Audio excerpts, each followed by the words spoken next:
welcome back to MVP Real Estate Podcast, Season 3, Episode 11. We've got Jennifer here, another Canadian resident on the podcast. I think you're like the fourth or fifth we've got from Canada. That's awesome. Interested to learn about what you do in your little market, where you're located, all the things about you and your real estate business. So thanks for taking the time out to come talk to us and talk to the audience. Well, thank you so much for having me here. I'm really excited to talk to you today. And that's awesome that you got more Canadians on the show. That's awesome. Oh yeah, we've had a broker on a couple times. We've had a lender. We've had a real estate investor, an interior designer, interior design. Mm-hmm. That's awesome. That's awesome. And a couple agents. One was in Toronto, just doing condos, I believe. Okay. Because condos, from what I've heard from the broker and the agent, are like the thing to buy if you're in the city of Toronto. Oh, yes. Yes. Houses are retarded, but yes, condos are the thing to buy for sure. Yeah. So they were both kind of niched into condos, and they were going over some of the sale prices of those things, and those are escalating quickly. It's insane. It's completely insane. Not as bad as house prices, but condo prices are still like ridiculous. Yeah. In what part of Vancouver. Canada? What part of Canada are you in? So I'm in Ontario as well, but I'm in Northern Ontario. I live in Timmins, Ontario, and I'm about 7 hours drive north of Toronto. So I'm up north. Yeah. Okay. Yeah. So the market here is very different. House prices here are, I mean, they've been going up like crazy in the last little while, but they're still very, very, very reasonable. Okay. So you're more of a rural market than? Yeah. Okay. Gotcha. Well, that's super cool. Well, let's get into your background. I guess that'll answer a lot of my questions that I have. Tell us a little bit about what you do currently and what led you to the position you're in the market that you kind of gravitated towards. Okay. Well, I'm actually a Feng Shui consultant. I'm an interior decorator, and I'm a certified home stager as well. Very important. Yes, very important. Yes. The most important, I think, part of my job right now is, or the biggest part of it anyway, is the Feng Shui piece. A lot of people are coming to me specifically for the Feng Shui part of things. And I've partnered with designers and contractors and stuff on projects in the past as well. What I like about doing the Feng Shui is not only can I do it in person, but I can do it online. I can do it virtually. So I'm looking at home floor plans, and I'm helping people align the energy in their spaces. And I've worked with people from literally all over the world. So that's the idea that I like about my business, because it's a lot more flexible, that I can work with people from anywhere. But really working with the designers and working with the contractors, and even working with real estate agents sometimes, because people have this idea in their head of they want to find the perfect house. Right. So they want to make sure that it's got the right energy around it. And so I've worked a little bit with a couple of real estate agents as well to help people do that. That's awesome. Yeah, the home staging is definitely a need. And I didn't notice how big of a need it was until I started to dabble a little bit in the commercial space. And that's really where I saw it, where people would walk into, let's say, an office suite that they wanted to rent, and they just couldn't see the end game. They couldn't see what it would be when it's done. But if you didn't change the floor plan at all, but just put in some furniture or put in, like colored the walls or changed the carpet, they could then see like what the space is going to look like when they occupy it, if that makes sense. Oh, absolutely. And so many people can't see the big picture. Right. Yeah. And then when you go into the residential space, people are like, well, I don't like this, I don't like that. And I'm seeing like, well, that's not really gonna be an issue when you have your couch there and your couch is gonna fit. So it's like the little things of trying to like spatial recognition of the space and how it's gonna flow and how it's gonna go. And I mean, people don't walk through homes every day, so they only do it once every few years, if not just one time, where they buy their forever home. Mm-hmm. That's exactly it. It does take some practice. So absolutely. Yeah. So a lot of the stuff that I do, even though I am a certified home stager and interior decorator, I do still do that. The majority of my business right now is on the Feng Shui part of things. But it ties in with that. Like Feng Shui is not interior design, but good design is good feng shui. So we kind of work together in making sure that energy flow works really well in a space. I feel like the whole feng shui thing has gotten really popular in the last like 2 years too. Yeah, and there are different schools of it. So, you know, a lot of times people will look at the internet and they're looking at like different feng shui cures and all this kind of stuff, but it can be really overwhelming and confusing. But that's because there's different schools of feng shui. So I'm certified in what's called BTB feng shui, but there's classical feng shui and flying star feng shui, which I'm also familiar with. I'm just not certified in. But if you look at it online, they're very similar. They use the same concepts, but they have different approaches. So it can get really overwhelming for somebody who's not familiar with it, but people are looking to emphasize the energy in their house. You know, people are still looking for that. They're like, oh, I really want to change up the energy. There's something not quite right in my home and I want to shift it. And then they go online and then they get overwhelmed because they're like, oh, I don't even know where to start. You know? Yep. Right. What are the big differences between the three subsects that you just talked about? Because I didn't know there was divisions within it. I had no idea either. Yeah. So feng shui is, you'll often hear, if you're searching on the internet, you'll often hear people refer to it as the ancient Chinese practice of placement. But it's more than that. It's more about harnessing the energy that's around you and bringing in more positive flow, as well as mitigating the negative energies that are in the space. So when I'm certified in BTB feng shui. All sectors or all schools of feng shui will use something called a bagua map. And we use that map to place it over top of the floor plan of your house. And we are able to define what areas of your home represent different areas of your life. And then we can elevate the energy in that space depending on what your life goals are.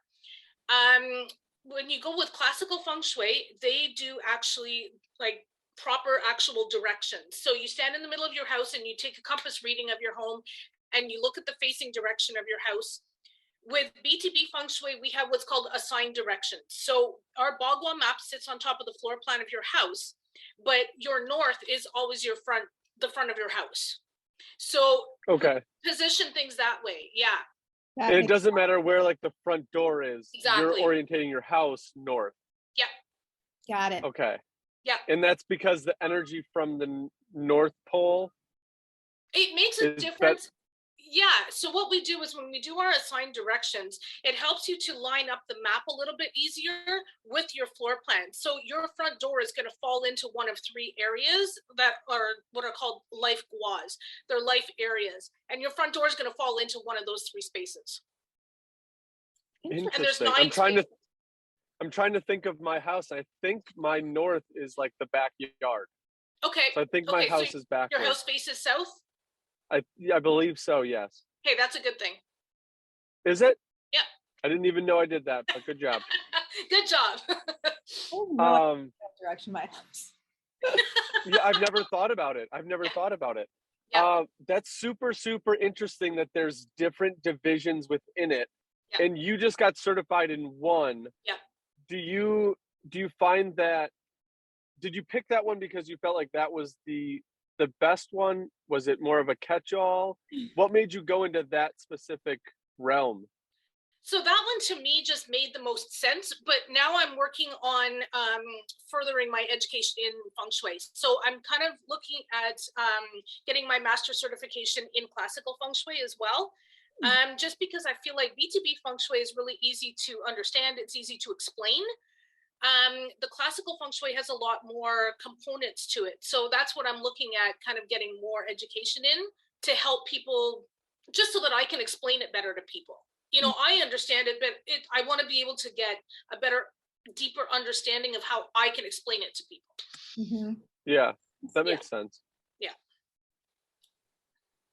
And it's not necessarily the objects that are going in that you're placing, it's the orientation of how you're placing them. Did I hear you correctly on that one? Yeah, exactly. So the idea is that when you come in your front door, you want that, the energy is called chi. So you want the chi to come to your front door and you want it to be able to flow smoothly throughout your home and around your property. There are lots of times that people will find, that I find when I go to do a consultation, that the energy actually gets stuck. Sometimes it gets stuck right at the front door because there's so much crap there, it can't get in the house. Sometimes, you know, lot of houses now, they're built with like funny shapes. They're odd layouts. The floor plans are different. So there's actually part of their plan is actually there's an area of the map that's missing. So we need to figure out how to elevate the energy in that space, because I've seen L-shaped houses. I've seen houses with courtyards in the middle. Like I've seen all sorts of them. So interesting. And like, is there a component that like you deal with like color as well? Or? Yes. Yeah, color's a huge part of Feng Shui. Huge part. Absolutely. Yeah. Yeah. What are some bad colors? I'm gonna check off my house.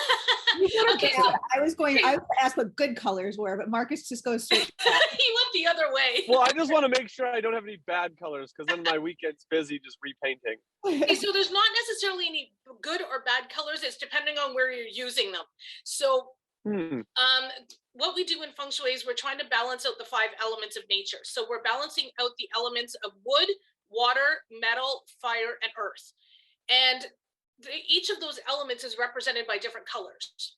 So in the, like I said, in the Bagua map, there's 9 areas in the map, and those 9 areas represent your life and different areas of your life. So for example, your career area is represented by the water element. So in that area of your house, we want to bring in like color black or dark blue or something like that. But it's also supported by the metal element. So you can bring in silver and gold and bronze and that kind of stuff into that area as well. Whereas like the fame and reputation area is a fire energy. So that's when you're bringing in the bright orange and red and vibrant colors into that space. So there's the metal energy, which is part of your helpful people area. And it's also part of the creativity area. Your earth element is, it can be colors like yellow or terracotta or stone, you know, that kind of thing. And I just learned a new color. Yeah, there you go. Welcome to interior decorating. But no, it's there's 3 different areas on the map that represent your earth element, and then there's the wood element that you use things like greens and dark browns and that kind of stuff. Your wealth area is your represents your prosperity and your abundance. So a good color for that area is also purple. Really? Purple. Yeah, purple's the color of luxury. Yeah, that's true. That is true. I've heard that. I've heard that. That's my husband's favorite color. Perfect. We'll put that in the wealth area of your house. That's going to be our whole house then. I'll paint our whole house then. Okay, perfect. That might be a little much, but you know. Oh, that's funny. Well, we have a lilac tree out front, so I'm gonna say that's a perfect. That's perfect. The lilac tree is actually a remembrance of my mom. So awesome. When I was growing up, we had lilac trees all in our backyard, and so it just makes me feel like home. So when she passed away, I got a lilac tree in memory of her. So that's awesome. I love it. That's good energy. Very good, because my front door is all jacked up. So I have like this front door entryway, but it's on the side, and then you go in, and then you go into the house. It's very, very weird. I've seen some interesting floor plans, and you know what, because I work with people from all over the world, I've seen different floor plans from like how people are building their houses in different countries. It's really neat. I actually worked with a lady who lived in an apartment in South Africa. So that was an interesting like concept of how hers was laid out. I have a client who sent me a floor plan. She lives in Scotland, and her houses are really funny, like weird. We had some interesting layout plans with that one. Yeah. So if somebody goes and does like a renovation on their house, do you like then go back and redo their feng shui plan? Okay. Yep. Absolutely. Because your house, there's energy around the time of when your house was built, when it was completed. So if you do a major renovation on your home, that's going to shift the energy in the space. So we go in and we redo the whole consultation again. That's incredible. Wow. It's a lot of work. How long does it normally take you to do like a feng shui consultation? Depends on the size of the property, depends on the people. I have a couple of different packages available that I work with people on. If I'm just doing a virtual consultation and somebody sends me their floor plan, I do my own little, decisions and stuff, and I give them the report and everything like ahead of time. But then when we're on a Zoom call together, our call together is usually a couple of hours. And then I walk them through their house and walk them through each area and the different things that they need to implement or need to remove or that kind of thing. But I also do have a 3-month package that I have people work with me on as well. Wow. Yeah. What are some of the big things that you've seen, or like what are some of the common things that you've seen? So the biggest things that people come to me with in terms of their goals and trying to figure out where the energy is wrong in their house is with their health, with their money, and with their relationships. Those are the biggest things that people come to me with. I can see the relationship thing for sure. Oh yeah, absolutely. And I see so much of it. So a lot of the biggest thing I see with people is that their bed and their desk is not positioned properly. So if you have a home office, you want to make sure that your desk is what's facing what's called the command position. You want to make sure that you have a solid wall behind you, that there's no door behind you, that you're like facing the room. The same thing with your bedroom. You want to make sure that your headboard is up against a solid wall. Make sure you're not in line with the door. So that's going to affect your overall health and your relationships if you're married. Really? Interesting. Yeah. Like not in line with the door as far as like. You can see the door. You want to be able to see the door, but not directly in line with the door. Gotcha. Yeah. Very cool. Interesting. I nailed that one. My house. Oh, good. That one I'm fine with.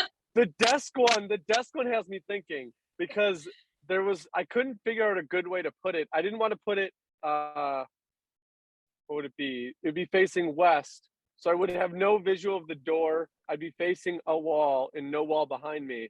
So right now I've got it with the wall behind me facing the door, which is south.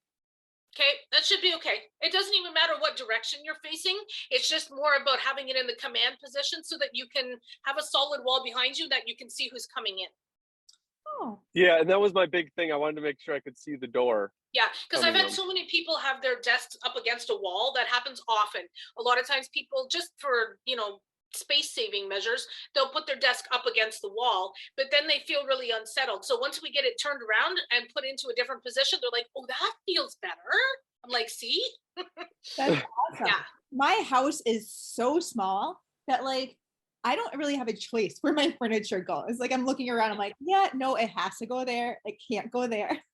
Yeah, and I get it. My house is really small right now too. So I live in Timmins now. I was living in Southern Ontario near Toronto, but I moved back up north about 2 years ago, about a year and a half ago, to take care of my mom. My mom has dementia, so I moved back up here to take care of my mom. So when I came up here, I didn't really want to buy a house because I thought, well, I don't know how long I'm going to be here. So I'm renting right now, and it's tiny. It's tiny. So you gotta get creative. Yeah, I have 7. I would like to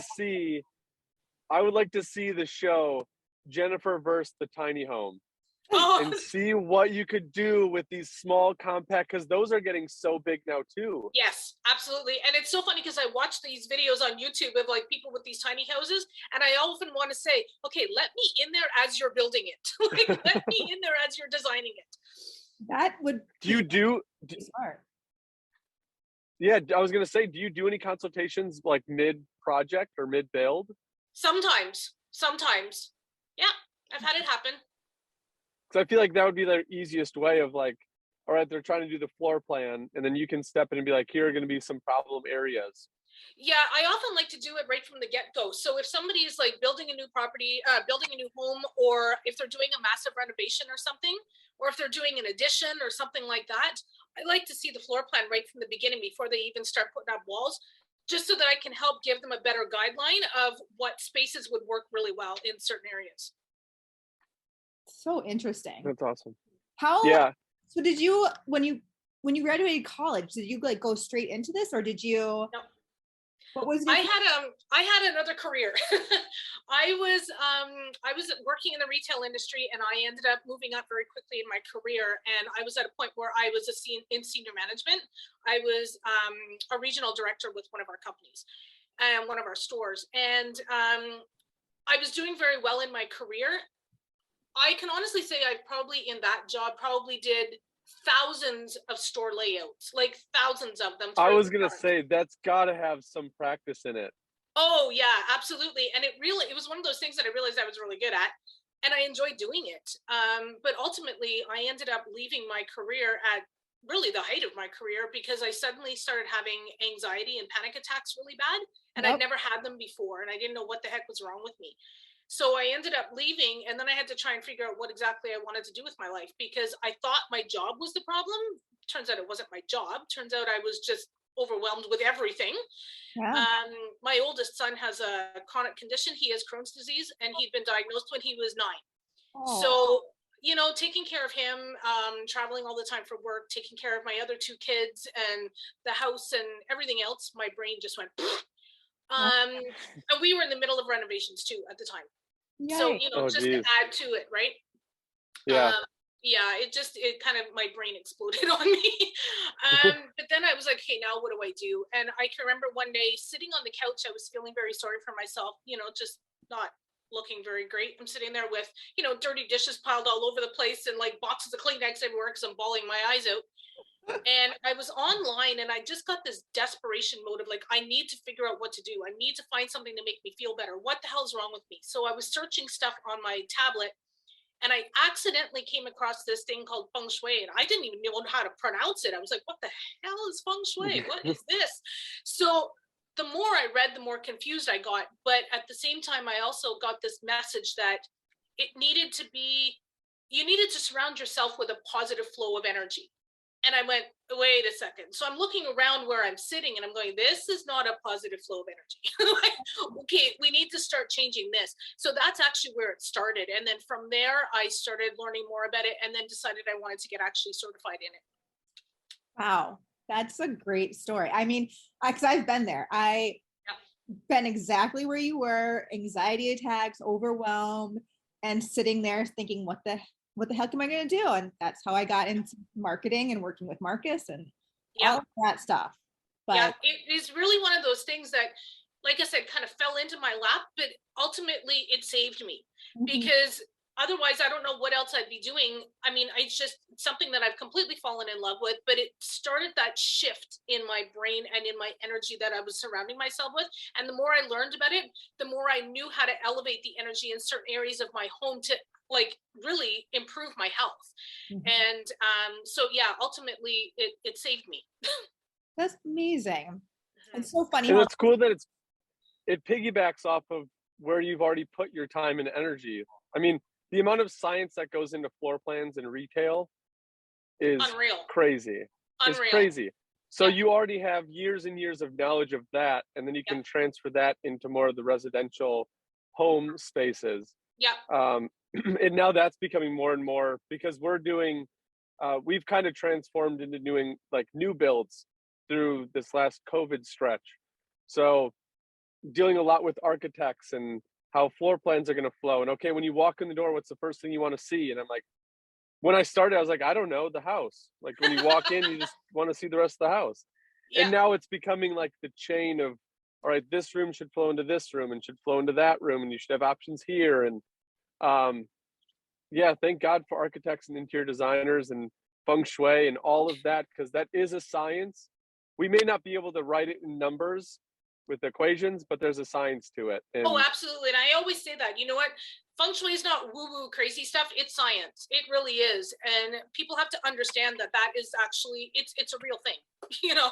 And I think a lot of people watching this can say there's a part of their home or a room in their home that doesn't get used or doesn't get, I'm going to call it the energy. Like my basement shut off. Really? Like no one utilizes the basement. Okay. It stops at, we have a little drop down landing and then you can go down to the basement and above it is the mudroom. Mudroom and up, everybody uses every room. The basement, maybe twice a month. Really? Because no one uses, and I cannot figure out why no one wants to use the basement. No one does. Well, maybe I can come in and show you how to fix it. There's gotta be an energy something that's it, because it's all done. It's finished. Okay. I use it for laundry and that's about it. Somewhere. Yeah, definitely. I would definitely kill for a basement, Marcus. Kill. I have no. What is that? I would kill for a basement. Kill. I and that's why I finished it. I was like, okay, let's finish the basement. And now we don't even and your basement is it's the foundation of your house. So think of it as when your house has different levels, your basement is the foundation of your house, but it also represents the foundation of your life. Because if you're sitting there, if you're living on the main floor for the most part, your basement is representative of your foundation. And if you don't feel solid and stable, then it's going to affect every other area of your life. Yeah. We're going to need to do a remote Feng Shui session to find out why the basement's not getting utilized. I can totally do that. That's gonna happen because I've tried switching things up. I've tried cleaning it. I've tried. I was told like vinegar helps clear energy, so I tried vinegar. Because we actually had someone early on in our shows who was local here that did energy and Reiki and all that stuff, and I had her come through once. And it helped for a little bit. It seemed brighter down there, and then it just went right back to where it was. Okay. So. Okay. No, I'd like to take a look at the floor plan and kind of give you an idea of maybe where the energy is stuck. Yeah, I'm curious on it because I can't figure it out. It might not even be the actual basement. It might be coming down the stairs to the basement. Weird. Oh, I guess that could be it. There's so much information here. Like my brain is going overtime right now. I could talk for days about this, let me tell you. Wow. I just lost my train of thought. And it might be that there's nothing, I don't have like furniture in that middle area because now I'm walking myself up. I've got the lockers, but that's about it. Okay. And then it's basically like dog bowl and then you go downstairs. Okay. That's about it. Well, so it's not a very utilized the energy's flowing. Yeah, that might be it. Yeah. Do you have anything in relation to what's inside the home, how that's organized, kind of what we've talked about, and then the layout of the actual like yard or where you're orientated in the neighborhood or something like that? Does that play into how things situated in the house? Not just like the direction north south, but the flow how you would position. Yeah, that makes a big difference. So depending on what kind of street you live on, that's going to make a difference. Let's say you live on like a dead end or like a cul-de-sac or something, and you're that house that's right at the very end of the cul-de-sac that's like facing everything. That's going to be some like rushing energy that we need to address. If you're living on a house on a street where it comes to a T-junction, and your house is facing that oncoming street, that energy is going to affect the energy coming into your house as well. So we take a look at the bigger picture as opposed to just what's in each room. Interesting. Okay. Yeah. So we'll use like sometimes people just want me to do the map on their house, and I'm okay with that. In fact, most of the time that's just what I do is on their house, but their yard is just as important. And some people don't have yards. I mean, for me right now, I'm living in a fourplex. I don't have a yard. So it's not like I can really do much on my yard. But my mom's house, I'm in the process of selling her house because she's now moved into a senior's residence. She has a giant yard. So what I've been doing is kind of cleaning that up to make sure that the energy flows really well in that space so that when I do list it, it's going to sell overnight. How do you feng shui a yard, I guess? Yeah, so same thing. We use the same Bagua map and we just lay it over top of the entire property space. Now, a lot of times properties are funny shapes. Not everything is a square or a rectangle. You know, you get these pie-shaped things, or you get like things that are cut off, like, especially if you're on like a corner unit or, you know, a cul-de-sac or something like that. The properties are not always like perfectly symmetrical. So we kind of have to work with that map as well and figure out what areas of your property represent those areas on the map. And again, some of those areas might be missing that we need to address. And then we can do it with plants, we can do it with lights, we can do it with flowers, you're like your walkway coming up to your door or your driveway, you want it to be nice and smooth and curved. It just allows that flow of energy to come to your house in a less rushing kind of way. Are there specific plants or flowers that are more beneficial? To a point. You want to try to avoid anything that's really spiky. You know, obviously if you live in Arizona, then you know what, you don't have a choice. You got cactuses in your yard, you know. You don't have that choice. But if you can have the choice, you want to choose things that are a little more smooth and rounded. Those actually symbolically represent money in Feng Shui. The rounded leaf. Lots of those, lots of places. And you got the purple. You've got the purple rounded tree in your front yard. You're all set. Lilac tree, yeah. That's perfect. I have hydrangeas surrounding my house as well. Oh, gorgeous. Yeah. Gorgeous. I just wanted to keep it simple. Keep it simple, low maintenance, perfect. I love it. I love it. So rounded on your outside, because I've got so much landscaping to do. Okay. I finished building my home last year, like right when fall kind of started. And I was like, oh, I'll just wait for the spring to do all my landscaping. Yeah. And I hated the decision. And then midwinter, I hated the decision more because my yard looks even worse. So I'm like super excited to get that going. And I'm making this brick pathway up to my door. Okay. And I already have the bricks and they're just sitting there. But I was thinking about making it kind of sharp in like 90 degrees, but you're saying more rounded openings? Yeah, make it more curved. Curve it, okay. Yeah, make it more curved. Because when you've got sharp corners like that, that's what we refer to as sha qi. So that actually, when we translate it, it means poison arrows. So you want to make sure that things are curved as opposed to pointy and like yeah, sharp. Well, that will get it off of your mind real quick. Yeah. Yes. Are you writing down all these terms, Natasha? I feel like we should in the show notes put a key of terms. I will do my research, Marcus. Because I'm interested to see that map. You've said it twice now. I haven't caught the name. It's called a bagua. A bagua? Yep. Yeah. I'm interested to see this map because you say you overlay it on the house. Yep. And it gives you basically quadrants or sections. Yeah, there's so in the center of your house represents your overall health and well-being. And the reason for that is because if you're not healthy, then nothing else is going to be. Your health and well-being is attached to every other part of your life. So then the 8 squares that go around that represent the different areas of your life. There's the wealth and prosperity area. The reputation and fame, that's also about like recognition and being valued. There's your relationships area. There's a creativity area, helpful people, career, knowledge and spirituality, and family. Interesting. Yeah. So we take that map and we lay it right over top of your floor plan.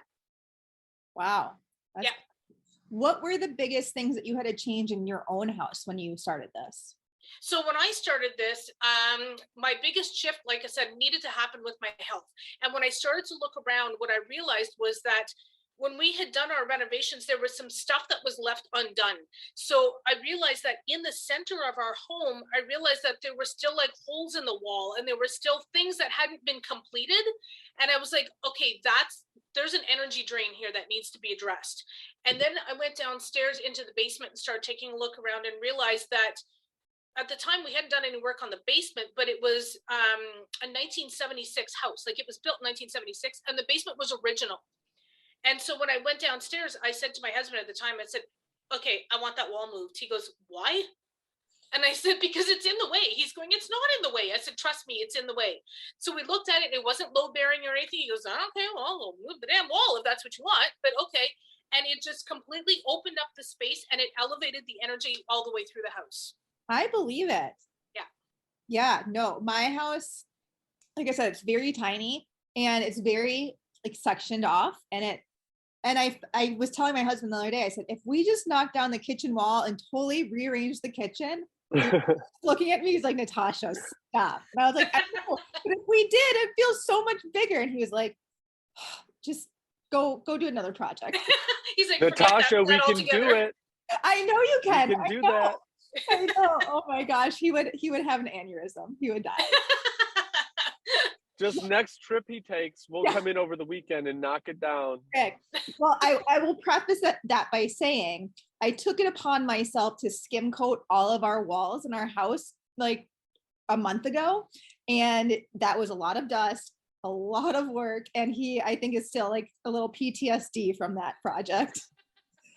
It started as me saying, oh, it can't be that hard, Jason, he said, oh, just try a little spot in our bedroom. And I went, I did a whole wall, and it was like, so my poor husband puts up with all of my crazy harebrained ideas.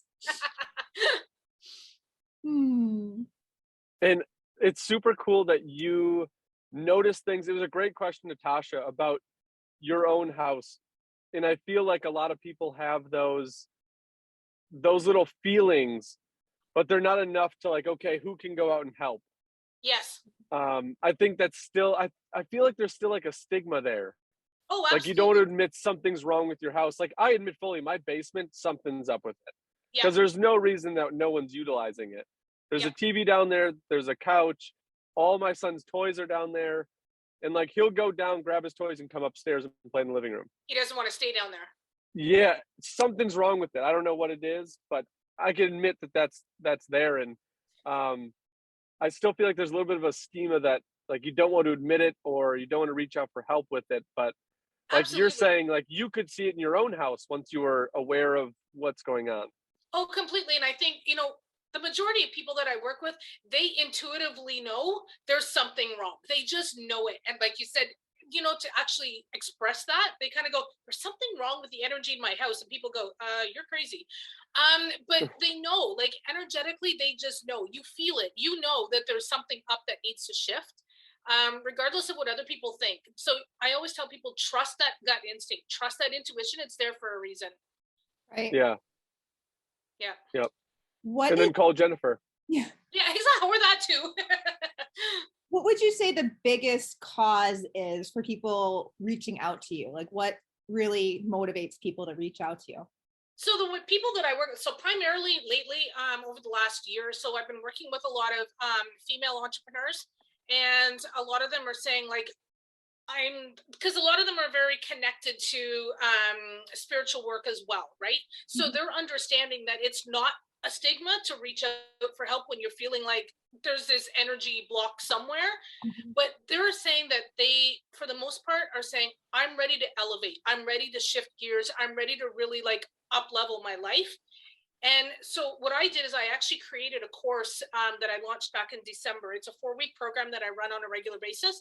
And it's actually called Designed for Wealth, because a lot of these women were coming to me saying that they wanted help with elevating the energy in their home to help them make more money in their businesses. So that's really what they're coming to me for mostly now.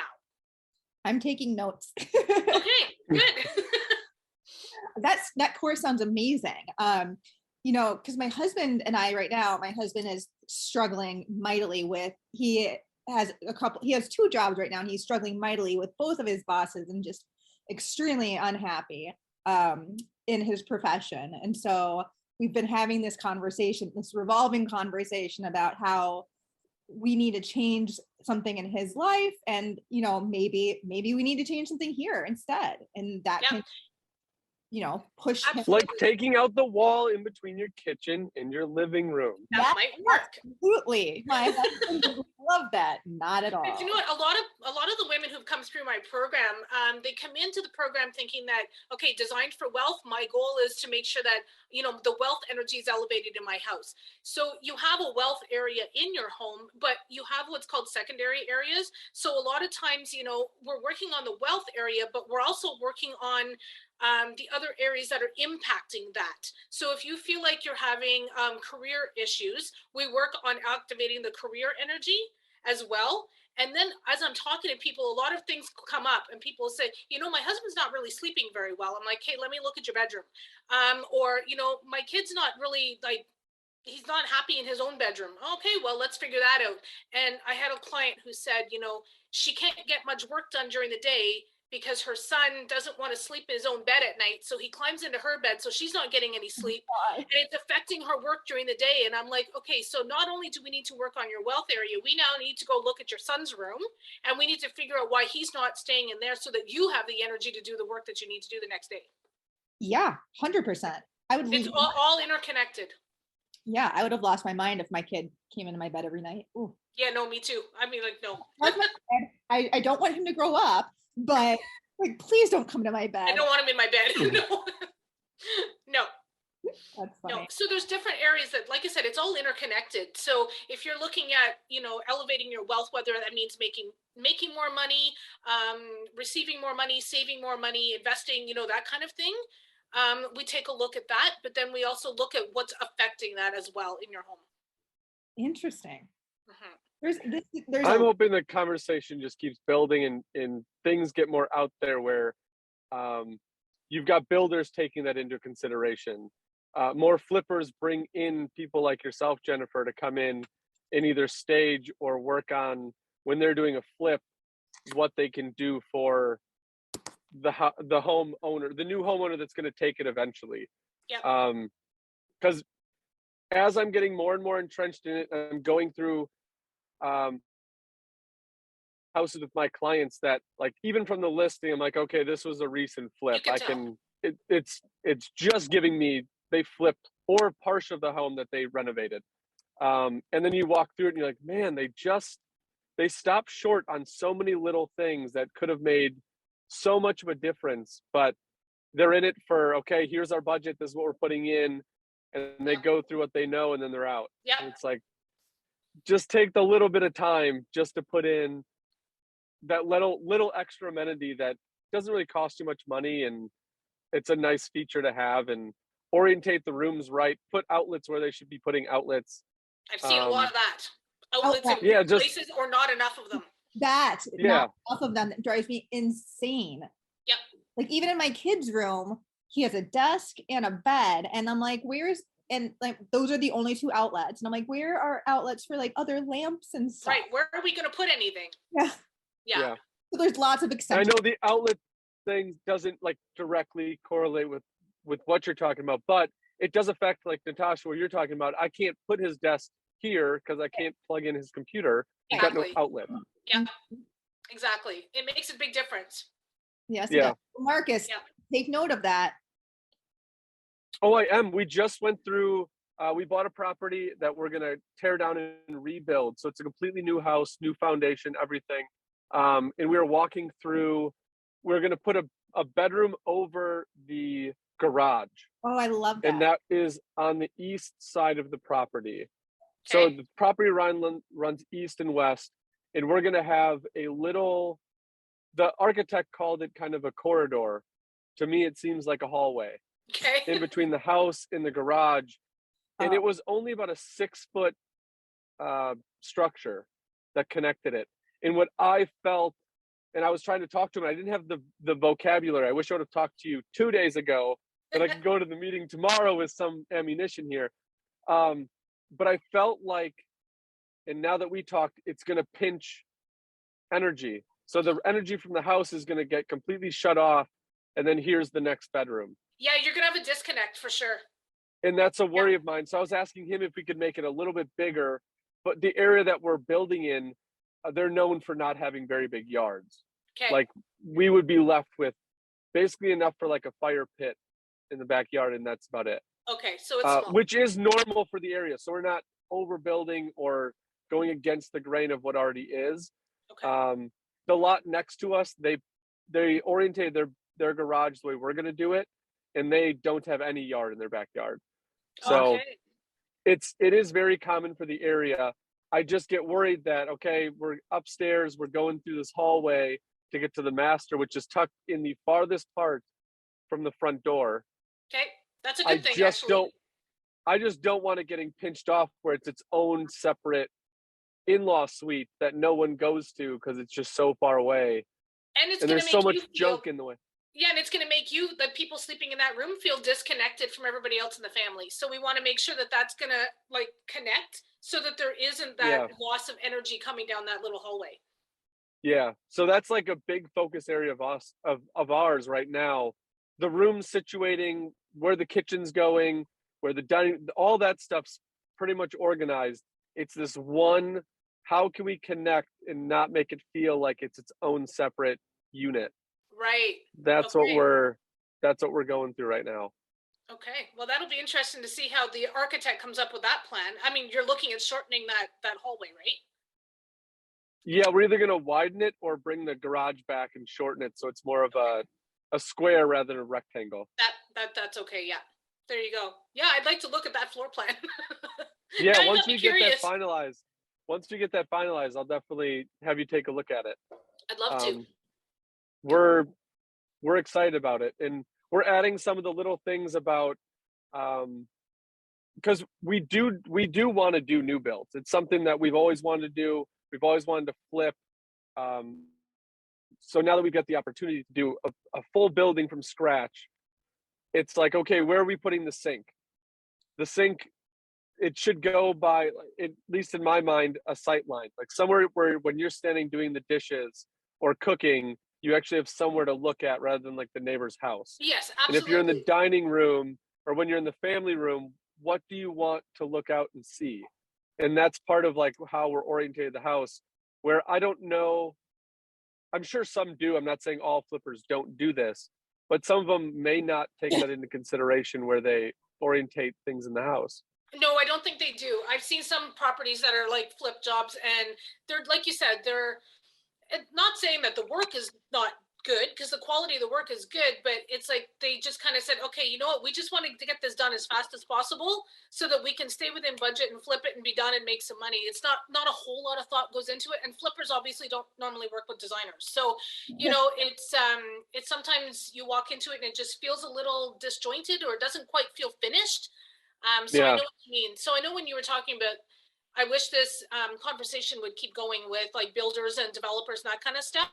I'm hoping that that's going to happen, that people are going to start to understand the feeling when you walk into a house. The energy that you feel when you walk into a space makes all the differences to whether or not somebody's going to buy it. Yep. I like that. That's a really great selling point for you. Mm-hmm. Yeah. It makes a huge and difference. Luckily I have a lot of like powerful women around me that can like beat that into my head that that's important. Good. Because I don't know if I would have had the thought or that would have been brought up within the company if they weren't around. I love that you have that team of women around. Guys, we got to catch up. Do you the guys do you ever show people examples of like, here's room A and it's I don't know, staged this way, but here's room B, and if we move these things around, this is what it looks like? I do that quite a bit. You know, I'll have a couple of like for example, in my design for wealth program, I have a picture that I did that actually shows the layout of a bedroom, where the bed is not in the command position and what happens when it's not, and then when it is in command position and the shift in the energy in that space. Yeah, that would be, I'd be super interested to look at those and learn more about it. That sounds amazing. No, I do that quite a bit. I like doing the kind of before and after ideas, you know, because I mean, and it's not, like I said, it's not interior design, it's not interior decorating. Feng Shui complements that, but it's not like I'm taking over the designer's job. We're just looking at how to place things so that the energy flow is going to work better. Makes sense. Yeah. I'm just going to go home and rearrange everything in my house. See if it works. I'm going to send you the command position pictures first. I do need that. Yeah. And we talk about it with the master bedroom and your kids' beds and everything. Perfect. Yeah, I just talked to my son 2 days ago about moving his bed, and I'm going to try and divide it up into like where he can play and have his toys and stuff, and then his bed area. And try to like cut the room in half. So he has a calm sleeping area? Yeah. Yeah, that'll make a difference. Yeah. And I got yelled at like 5 years ago when I was still at my apartment because my bed was not in the right spot. And I had my desk in my bedroom, and this lady that I didn't really know her, but she was very big into energy. And I don't know what I mentioned, but it was just in a conversation where I must have said like, oh, I'm not sleeping well. And she's like, oh, can you draw out your bedroom? And I drew out the floor plan of it and where my stuff was. And she was like, first, your desk needs to get out of your bedroom. Absolutely. Like, that's one thing. And I was like, well, I'm in a 2-bedroom apartment. I have nowhere else to put it. And she's like, it doesn't matter. It just needs to leave. If you want to sleep better, it needs to leave. Yeah. So like, okay. And then she's like, your bed is positioned incorrectly. And I don't know if she used the terms you were using. But yeah, it was like a mandatory. I need to move my bed. I need to move the desk out. I had no say in it. Well, I'm glad she gave you that advice. Did you sleep better after that? I did. See, there you go. And now it's sitting in the back of my head as I put the bed in the new house. It's like, okay, remember what she said. And that's where I got you need to be able to see the door. You don't want to be directly facing it. Yeah. So I'm kind of off to the side, and it's against where I actually originally wanted to put the bed. I wanted to put the bed on the east wall so that when I wake up and I'm looking out, I can see, I've got a river in my backyard. So I can see out the window, but now my head is actually against the window. Your head is against the window? Yeah. Yeah, that's not a good thing. Uh-oh. Well, I have no other way to put it. It's not a horrible thing. You can fix it, but... Yeah, I'd either have to be facing the door directly or not facing the door at all, and it'd be next to me. Okay. Those are the only walls I have. Okay. I'm stuck. Okay, well, if you've got your head against the window, that's not a horrible thing. I mean, there are things we can do to address that, but, we prefer not to have your head against the window. That's what I figured. Work in progress with me every day. That's right. Work in progress with so many people. Let me tell you, I've seen houses, like I said, from all over the world. So, you see all sorts of different layouts and floor plans and people putting their beds in weird places. And I'm like, okay, that doesn't go there. And you get to deal with such different architecture from across the world and absolutely all that stuff. So that's super cool. And it's cool that you opened up an avenue for people that aren't just selling or buying a home. Like you can go into a home that they're living in and help them there. And then you also have the second of staging.